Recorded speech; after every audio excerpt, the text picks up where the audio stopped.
کائنات کے تمام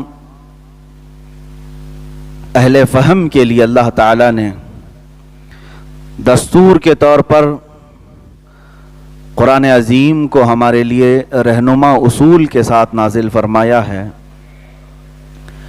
میں سمجھتا ہوں کہ قرآن ہدایت کی کتاب ہے، صرف مسلمانوں مومنوں کے لیے نہیں، ساری انسانیت کے لیے، کیونکہ اللہ عز و جل نے ارشاد فرمایا ھدی للناس، تمام انسانوں کے لیے ہدایت ہے۔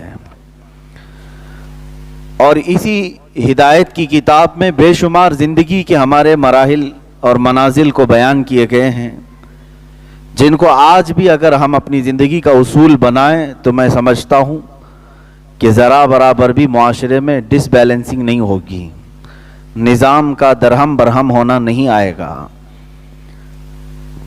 قرآن پاک کے اصول اتنے مستحکم ہیں، مضبوط ہیں کہ اس میں کوئی چینجنگ بھی نہیں ہے۔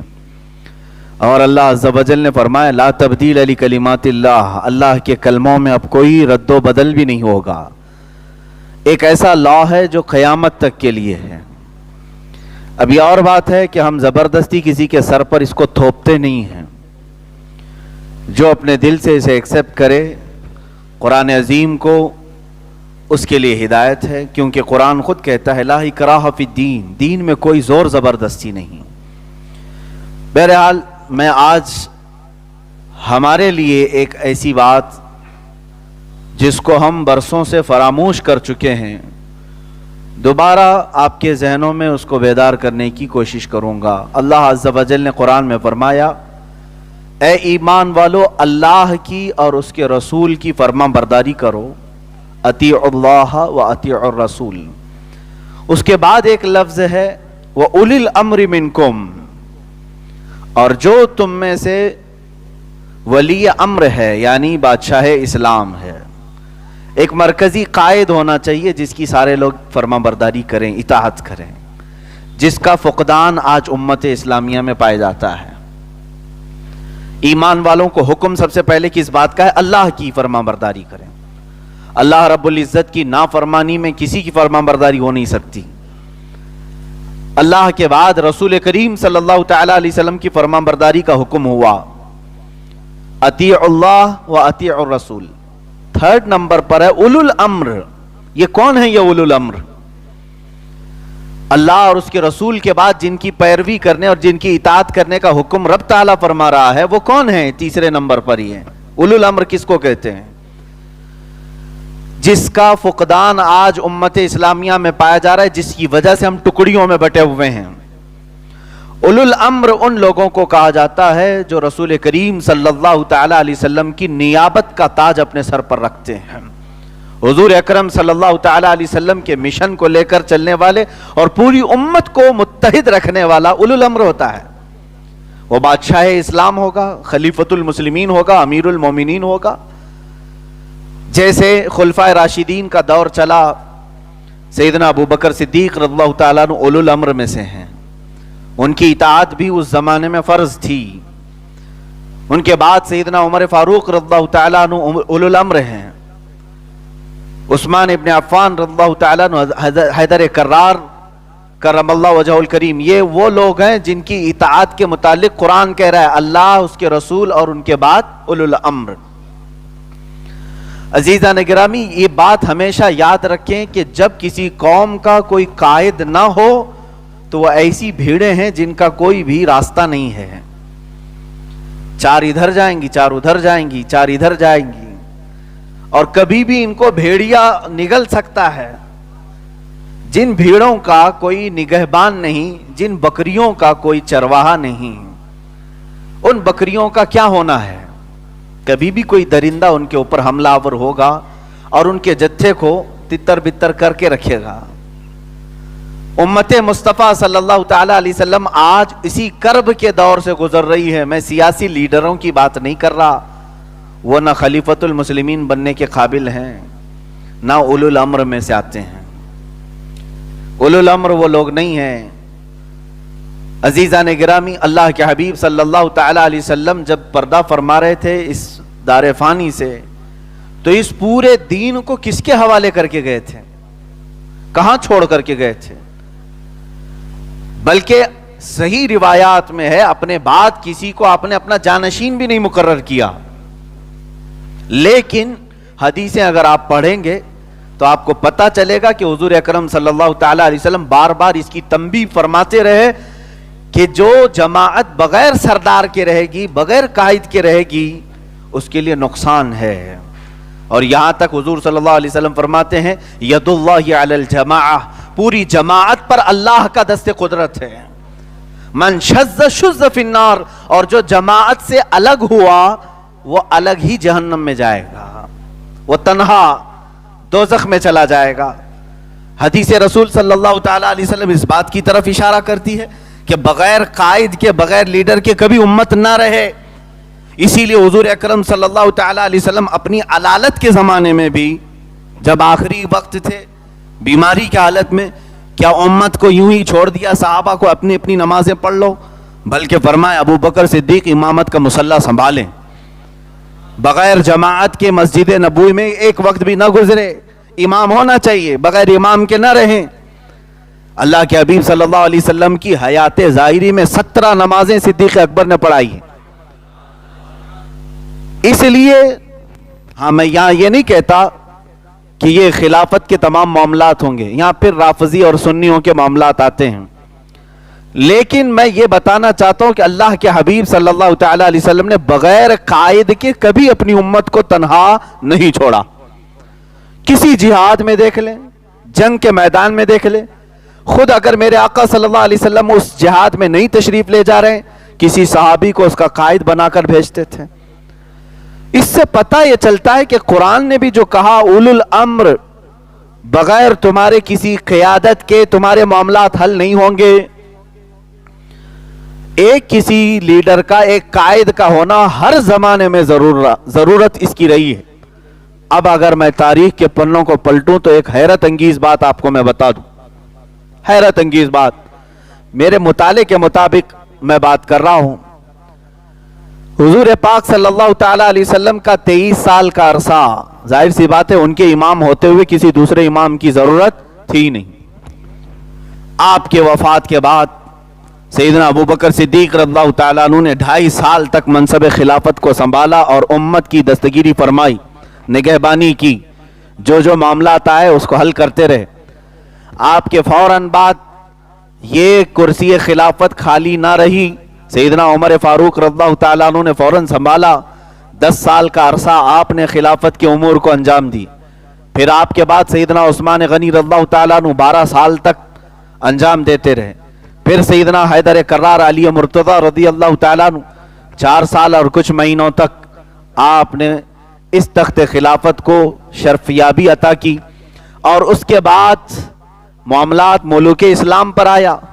امام حسن رضی اللہ تعالیٰ عنہ 6 ماہ تک, پھر حضرت امیر معاویہ رضی اللہ تعالیٰ عنہ تقریباً 20 سال تک. ان کے بعد حضرت امیر معاویہ رضی اللہ تعالیٰ عنہ کا خاندان اموی خاندان کہا جاتا ہے. اس کو کون سا خاندان کہتے ہیں؟ اموی خاندان. کیلکولیشن کر کے دیکھ لیں, اموی خاندان تقریباً یہ 90 سال تک خلافت کے معاملات, اگرچہ اس کو ہم خلافت نہیں کہتے لیکن بنام خلافت تو ضرور تھی. جیسے آج اسلامی ممالک ہیں بہت سارے, وہ بنام اسلامی ہیں, نام کے اعتبار سے ہیں, پورا اسلام تو ان کے اندر ہے نہیں. اسی طرح تقریباً 90 سال تک کوئی نہ کوئی خلیفہ ہوتا رہا. خلیفہ عبد الملک بن مروان, سلیمان بن عبد الملک, اور اس کے بھائی ہوتے ہوئے اسی اموی خاندان میں جو جید خلیفہ آئے عمر ابن عبد العزیز رضی اللہ تعالیٰ عنہ. بعض فقہاء کرام نے ان کو 5واں خلیفہ راشد بھی کہا ہے. حضرت سیدنا عمر ابن عبد العزیز بہت ہی عادل اور منصف خلیفہ تھے. 90 سال یعنی حضور صلی اللہ تعالی علیہ وسلم کے عرصے وفات کے 30 سال تک تو خلفائے راشدین تھے, 20 اس کے بعد 90 سال تک اموی خلافت چلتی رہی. ان کے بعد خلافت عباسیہ, یہ بنو عباس, ان کی خلافت تقریباً 550 سال تک چلتی رہی. ایسا کبھی نہیں ہوا کہ کوئی خلیفہ اسلام نہ رہا ہو. توجہ چاہتا ہوں اور کیلکولیشن کرتے جانا. تقریباً